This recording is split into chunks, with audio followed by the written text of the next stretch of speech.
നന്നായിട്ട് നമ്മൾ ഷേക്ക് ചെയ്യുക. തുറന്ന് കാണിച്ചുതരാം. നോക്കി സാധനം നോക്കിയതോ ഞാൻ ആ കായത്തിൻ്റെ മണവും അതുപോലെ തന്നെ മുളക് പൊടിയുടെയും എണ്ണയുടെ മണവും ഒക്കെ ആയിട്ട് ഈ സാധനം ഉണ്ടല്ലോ, ഈ സാധനം അരപ്പ് രക്ഷയില്ല. സംഭവം വളരെ ഈസിയാണ്. നീളത്തിലരിഞ്ഞ മാങ്ങയിലേക്ക് മാങ്ങ നീളത്തിലരിയുന്നത് എന്തിനാന്ന് വെച്ചാൽ നമുക്ക് കഴിക്കാൻ ഭയങ്കര എളുപ്പമാണ്. അല്ലെങ്കിൽ നമ്മൾ ക്ലോസിനരിഞ്ഞാൽ നമ്മൾ സ്പൂണൊക്കെ ഉപയോഗിക്കേണ്ടി വരും.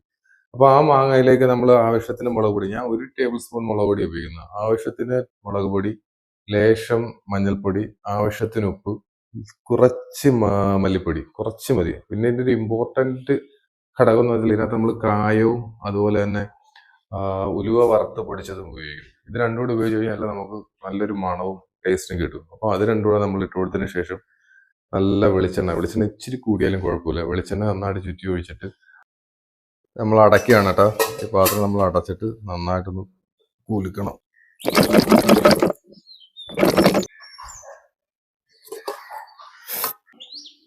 ഞാൻ ആ കായത്തിൻ്റെ മണവും അതുപോലെ തന്നെ മുളക് പൊടിയുടെയും എണ്ണയുടെ മണവും ഒക്കെ ആയിട്ട് ഈ സാധനം ഉണ്ടല്ലോ, ഈ സാധനം ഈ റെസിപ്പിയിലൊന്നും ഉണ്ടാക്കി വെക്കണം കേട്ടോ. ഇഡ്ഡലിയോ അതുപോലെ തന്നെ ഇത് ഇട്ടിട്ട് മോരോട് ഒഴിച്ച് കലക്കി കഴിക്കാൻ അടിപൊളിയാണ്.